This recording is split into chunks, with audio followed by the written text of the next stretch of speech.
कोसी एक ऐसी नदी जिसकी धार में 7 नदियों का वेग है, 24 हिम नदी का प्रवाह है। हिमालय से जब उतरकर कोसी नेपाल से होते हुए बिहार पहुंचती है तो कलकल बहती सप्त कोसी रौद्र कोसी में बदल जाती है। त्रासदी की धार ऐसी बहती है कि प्रलय छा जाता है। हमारी टीम ने नेपाल से लेकर बिहार तक कोसी से होने वाली तबाही रोकने की पड़ताल की है। देखिए हमारी खास रिपोर्ट, त्रासदी की धार नेपाल टू बिहार।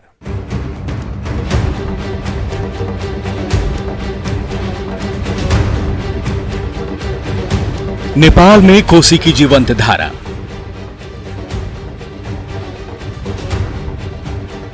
बिहार पहुंचते शोक की लहर बन जाती है। कोसी महासेतु पर है और हमारे दाहिने हाथ में ये जो देख रहे हैं, ये कोसी नदी नेपाल से भारत में प्रवेश कर रही है और यहीं से ये नदी जब प्रवेश करेगी तो ये सुपौल, मधेपुरा और बाकी जो हिस्से हैं तमाम जगहों में बाढ़ लाती है। आज से नहीं, ये सैकड़ों वर्षों से हो रहा है। लेकिन हम आपको ये सब दिखाने से पहले आपको ले चलेंगे कि कोसी किस तरह से भारत में प्रवेश करती है नेपाल से। तो यहां से हम सीधा चलेंगे नेपाल बॉर्डर पे, भारत नेपाल बॉर्डर पे, और वहां आपको दिखाएंगे कि किस तरह से वर्ष दर वर्ष जो कोसी नदी है वो भारत में किस तरह से तबाही करती है। तो पूरी कहानी दिखाएंगे हम आपको नेपाल बॉर्डर पे।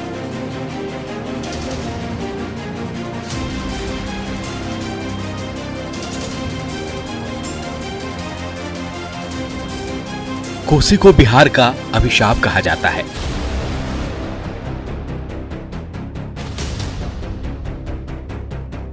कोसी की धार बिहार में त्रासदी की धार बनकर बहती है। मॉनसून में कोसी बड़ी तबाही मचाती है। लिहाजा इस बार मॉनसून से पहले कोसी की बेग को कंट्रोल करने की पूरी प्लानिंग है। ये नेपाल का वराह क्षेत्र है और ये सप्तकोशी नदी है। सप्तकोशी नदी यहां से जब आगे आप बढ़ते हैं लगभग 60 किलोमीटर तो वही जाके भारत में कोसी नदी हो जाती है। सबसे बड़ा जो मुद्दा है वो यहाँ सिल्टेशन का आता है। आप जब देखते हैं ये जो पहाड़ी है, चारों तरफ से जो गाद यहाँ आता है सीधा नदी के अंदर में जाता है और यही नदी जब आगे बढ़ेगी तो इतनी तेजी से, इतने वेग से ये नदी आगे बढ़ती है जिसकी आप कल्पना भी नहीं कर सकते। यहाँ जो नदी देख रहे हैं बिल्कुल शांत है और ये देख रहे हैं कि किस तरह से पत्थर जो लुढ़क के नदी में गिर रहा है। और भारत ने इस बार नेपाल के साथ जो एक चैनल खोला बातचीत का, उसका जरूर फायदा मिला कि जगह जगह पे बिहार सरकार, भारत सरकार के बिहार पे लगातार अलग अलग एरियाज में काम कर रहा है और जो सफाई का काम है वो बहुत ही तेज गति से, लगभग मार्च के महीने से जो सफाई का काम है वो लगातार चल रहा है। हमने देखा कि कई जगहों पे मजदूर, दर्जनों जगह पे मजदूर काम कर रहे हैं और खासकर दिक्कत ये हो रही है कि इस वक्त कोरोना का जो संक्रमण काल है न सिर्फ भारत में बल्कि नेपाल में भी उसका सीधा सीधा असर देखने को मिल रहा है। यहाँ भी एक तरह से इमरजेंसी है नेपाल के अंदर में भी।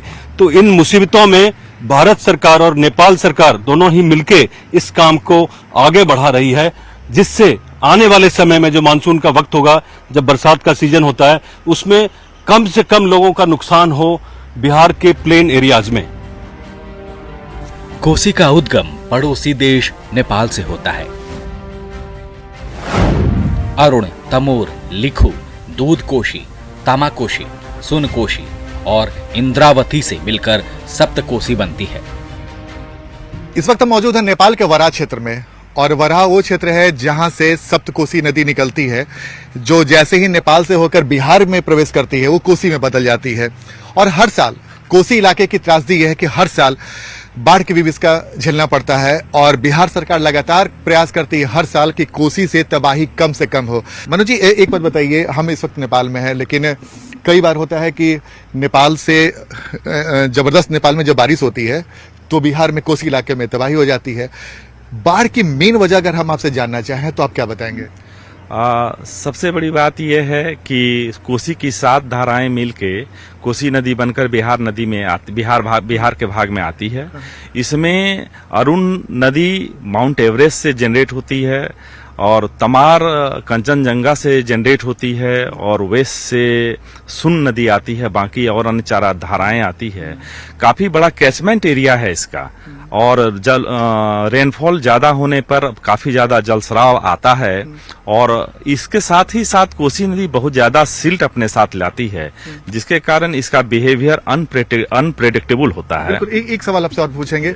हम तस्वीर दिखा रहे हैं, देखिए हमारे ठीक दाहिनी ओर आप पहाड़ को देख रहे होंगे और इसी पहाड़ से जब जबरदस्त बारिश होती है तो लैंडस्लाइड होता है और इस लैंडस्लाइड की वजह से जो गाद होता है वो सीधे कोसी नदी में चला जाता है और गाद की सबसे बड़ी समस्या है कोसी नदी की और यही वजह है कि हर बार ये प्रयास किया जाता है कि गाद को खत्म किया जाए, लेकिन वो फिलहाल संभव नहीं हो पा रहा है।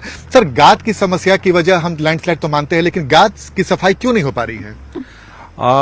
कोसी नदी में बहुत ज्यादा सिल्टेशन होता है, सिल्ट आता है ऊपर से और सिल्ट रिमूवल की पॉलिसी गाद प्रबंधन नीति के लिए बिहार सरकार के द्वारा भारत सरकार से अनुरोध भी किया गया है उसकी नीति बनाने के लिए और मुझे अनुमान है कि ये प्रक्रिया में जरूर होगा।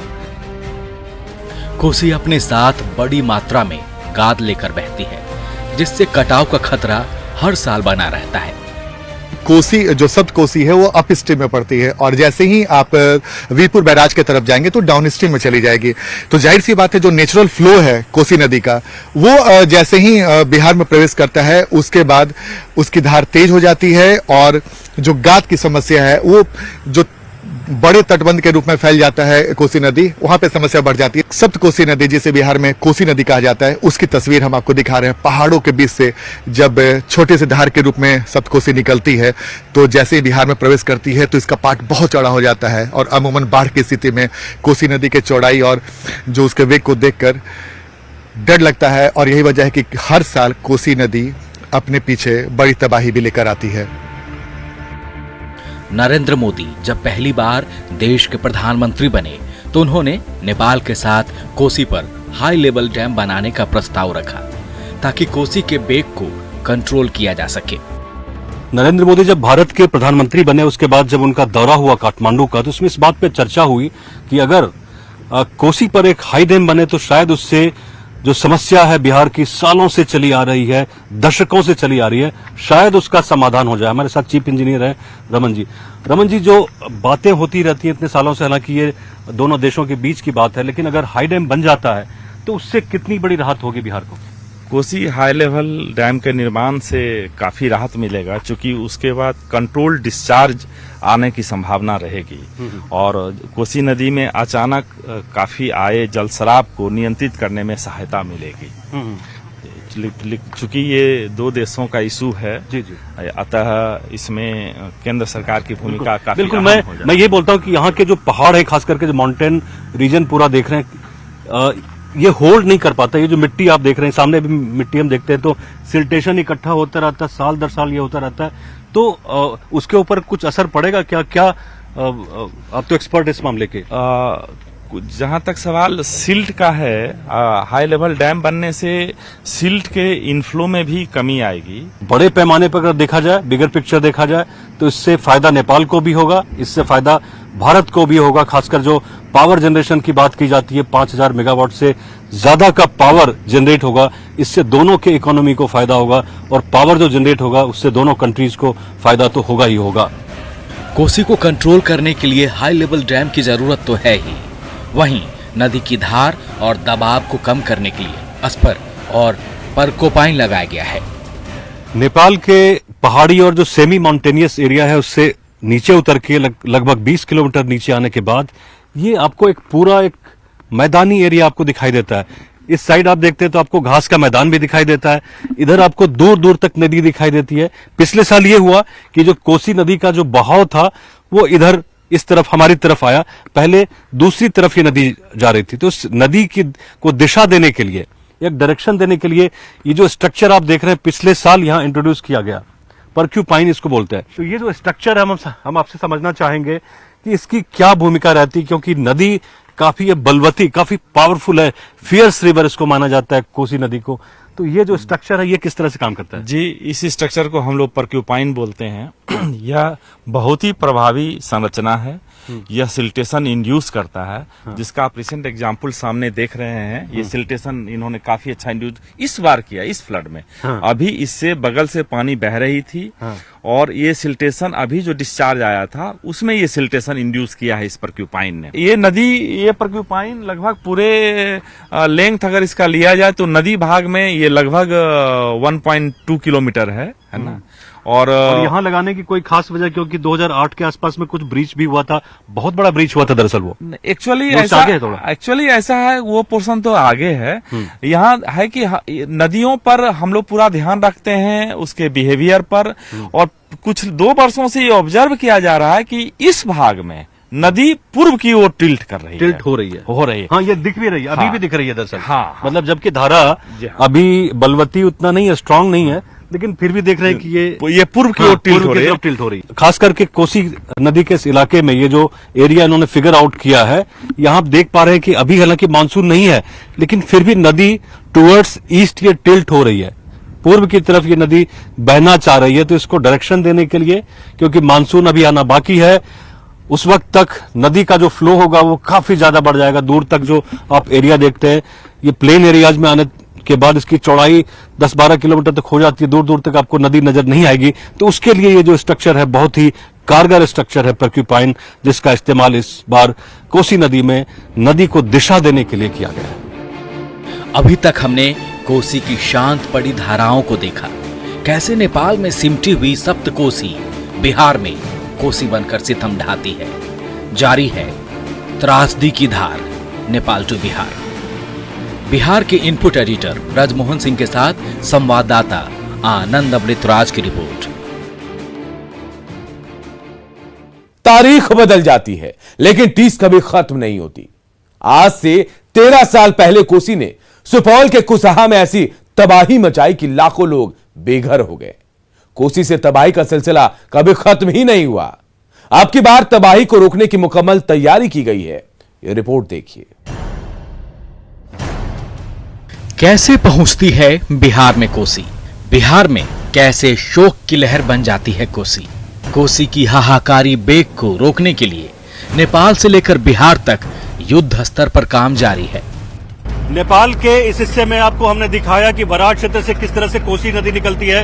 इसके बाद से आपको ले चलेंगे बिहार के उन इलाकों में जब ये नदी काफी समतल हो जाती है और काफी वाइड एरिया को कवर करती है। 18 से 20 किलोमीटर का जो एरिया है और एक बहुत बड़े इलाके को लगभग तबाह करती आई है पिछले 100 सालों से कोसी नदी। तो उसको किस तरह से एड्रेस करने जा रही है बिहार सरकार, उसको भी हम दिखाने की कोशिश करेंगे।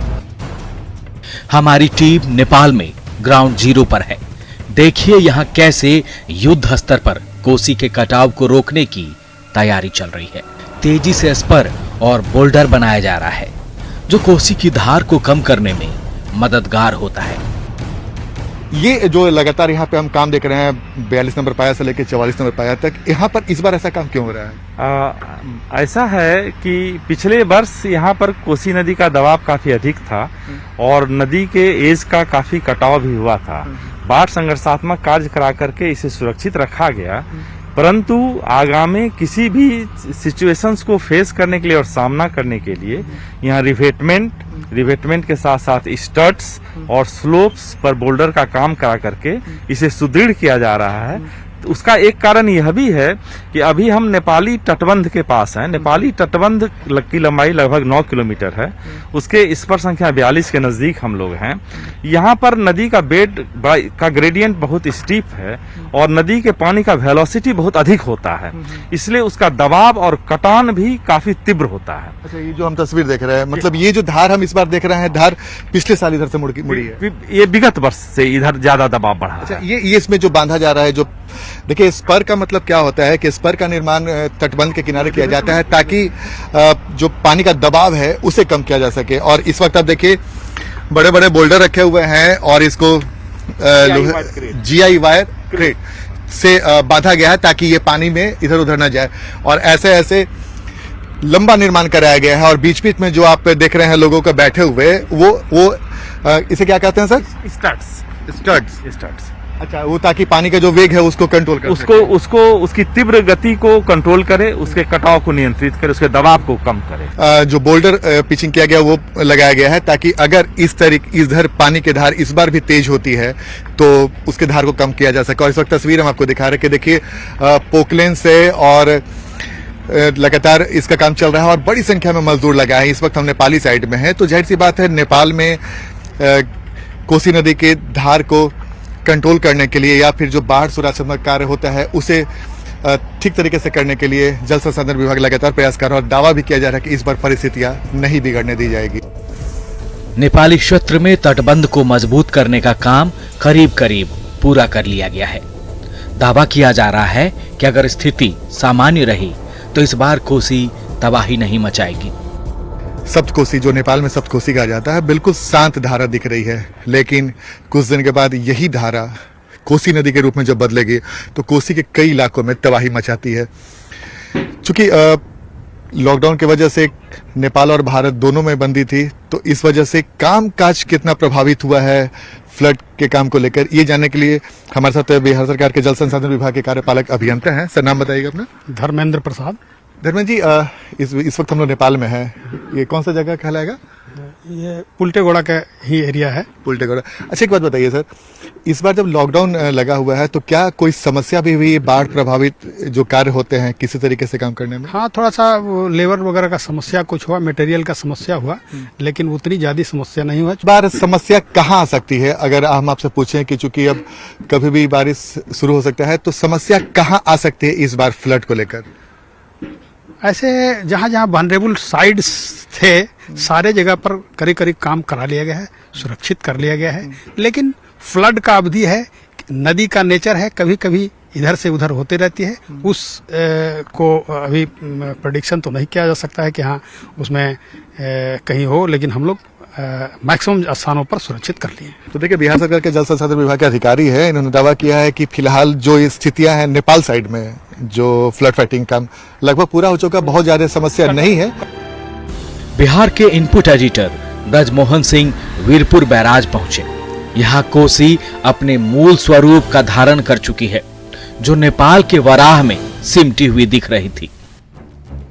ये जो जगह है 24.45 यानी वीरपुर बैराज से 24.45 किलोमीटर ऊपर अपस्ट्रीम टुवर्ड्स नेपाल, ये वो जगह है।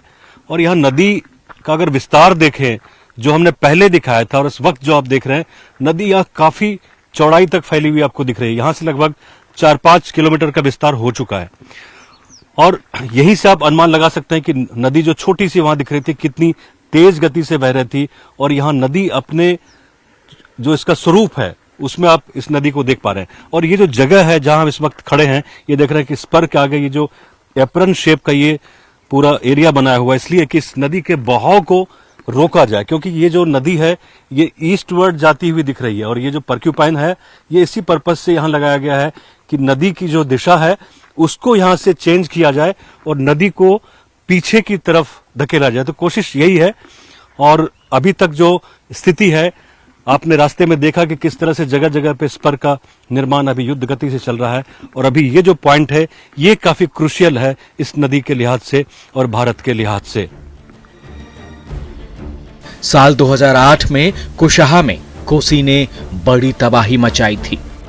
ये कोसी बैराज से 12 किलोमीटर ऊपर वही जगह है जहां 12 अगस्त 2008 को एक बहुत बड़ा ब्रीच हुआ था। और ये जो बांध आप देख रहे हैं ये टूटा था और इसका नतीजा ये हुआ था लगभग 33 प्रखंड और तकरीबन 35 लाख के आसपास में जो आबादी थी भारत में वो प्रभावित हुई थी। इसके मद्देनजर भारत की तरफ से लगातार ये प्रयास होता रहा इन सालों में, बीते कुछ सालों में, कि जो नदी है जो पूरब की तरफ बह रही थी उसको किसी तरह से पीछे ढकेला जाए। और इसमें लगता है कि काफी हद तक भारत सरकार कामयाब भी रही थी, क्योंकि जो नदी यहां होती थी अभी आप देखेंगे उस नदी को कम से कम यहां से 3 किलोमीटर पीछे चली गई है कोसी नदी। बीच में छोटी सी धारा है लेकिन ये मुख्य नदी नहीं है। बहुत दूर कोसी नदी को पीछे ढकेलने में बिहार सरकार कामयाब रही है। लेकिन फिर भी जो प्रकृति है इस नदी की, कोसी नदी की, वो ये लगातार रहती कि किस तरह से वो अपनी जो मुख्य धारा है वहां से हटके चले। और उसी का ये नतीजा आप देखेंगे कि 2008 में ये बहुत बड़ा जो एरिया था, लगभग 33 लाख आबादी इससे प्रभावित हुई थी भारत में और नेपाल में भी। तो ये पूरा जो एक बर्बादी का मंजर था आपके सामने ये दिखा था 2008 में। नॉर्मल है, तटबंध हम लोगों का बिल्कुल नेपाल भाग में सुरक्षित है।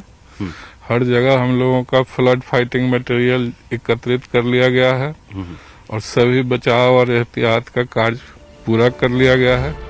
कोसी के पश्चिमी तटबंध पर भी तबाही से बचाव के लिए अस्पर बनाया गया है। इस वक्त हम आपको पार्ट दिखा रहे हैं। लगभग 12 से 13 किलोमीटर के चौड़ाई में कोसी नदी बहती है और इसका पार्ट जो होता है, जो लंबाई है लगभग 12 से 13 किलोमीटर। और इस वक्त हम पश्चिमी तटबंध पे हैं। ये तटबंध आखिरी तटबंध है इधर, पश्चिमी तटबंध, यानी कि कई बार पूर्वी तटबंध पे प्रेशर होता है। जब कुसहा की त्रासदी हुई थी तो उस वक्त पूर्वी तटबंध पे प्रेशर पड़ा था जिसकी वजह से टूट हुई थी, और कई बार पश्चिमी तटबंध पे प्रेशर पड़ता है तब खतरा बढ़ता है। तो इस वक्त हम आपको अपनी तस्वीर दिखाने की कोशिश कर रहे हैं पश्चिमी तटबंध की। कई सारे स्पर का निर्माण करा लिया गया है इस बार प्रिकॉशन के लिए, क्योंकि इस बार अंदेशा है कि पश्चिमी तटबंध पे प्रेशर पड़ सकता है। वीरपुर बैराज के पूर्वी छोर की तस्वीर देखिए, जहां से कोसी विकराल नजर आती है। हमारे बाएं हाथ में ये जो देख रहे हैं ये पूर्वी छोर है और ये जो पूरा का पूरा इलाका है ये देख रहे हैं पीछे, ये कोसी का पूरा जो कैचमेंट एरिया है, पूरा कैचमेंट एरिया, और उसके दूसरे हाथ में पश्चिमी छोर है। कोसी क्यों विकराल बन जाती है ये भी जान लीजिए। कोसी नदी का जहां से उद्गम है वहां 24 ग्लेशियर हिम नदी आके मिलती है। वर्ल्ड में किसी भी नदी में इतने अधिक ट्रिब्यूटरी ग्लेशियर नहीं है। नेपाल में कोसी के धार को कंट्रोल करने की पूरी तैयारी कर ली गई है। वहीं बिहार में तेजी से काम चल रहा है। हमने आपको नेपाल में दिखाया कि किस तरह से वहां कोसी तटबंध के साथ साथ वहां काम चल रहा है लगातार। ये जो आप देख रहे हैं कोसी नदी, इस पे 120 किलोमीटर लंबा ये तटबंध है। इस पे लगातार काम कई जगहों पे चालू है। नेपाल के हिस्सों में काम लगभग पूरा होने की स्थिति में है, लेकिन बिहार में इस वक्त काम पूरा हो रहा है। काफी तेजी से यहाँ काम चल रहा है, युद्ध गति से चल रहा है और आने वाला जो एक हफ्ता होगा ये भारत के लिए काफी अहम होगा। बिहार के जल संसाधन मंत्री संजय झा का दावा है कि बचाव कार्य पूरा हो चुका है। हमने मुश्किल वक्त में अच्छा काम किया है। तैयारियां लगभग पूरी मुकम्मल है और 5 जून तक हमारा सारा काम कंप्लीट हो जाएगा, एक काम को छोड़ करके। मुझे लगता है कि वो भी 10-11 जून तक कंप्लीट हो जाएगा। कुल मिलाकर देखा जाए तो सरकार कोसी से होने वाली तबाही को लेकर पहले से अलर्ट पर है। अगर स्थिति सामान्य रही तो इस बार कोसी काबू में रहेगी। बिहार के इनपुट एडिटर ब्रजमोहन सिंह के साथ संवाददाता आनंद अमृतराज की रिपोर्ट। और हमारी इस खास पेशकश में इतना ही। मुझे दीजिए इजाजत। नमस्कार।